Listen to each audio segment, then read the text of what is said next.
Can you explain why grapes are so powerful?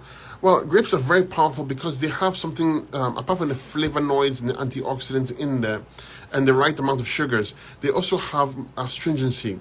So especially the black ones and the purple ones, if you put them in your mouth, you'll notice there's a bit of not sourness, but there's a bit of a draw. It sucks, and that's what you need for healing.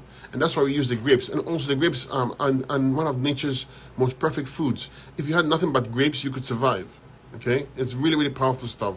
If you look at the old paintings of ancient cultures, you always notice that their grapes were always portrayed. Grapes, even grapes dangling down. Grapes. It's the reason why there's a high power in the grapes. Okay, ideally you want seeded, but if you can't find the seeded, then you use seedless organic. Okay, I live in a place where you can. I've seen seeded once or twice. It's very, very rare. So I don't have the option of having the seeded. So I use the seedless organic. If you have seeded and you have an orchard or something you can get access to, a vineyard, sorry, you're lucky.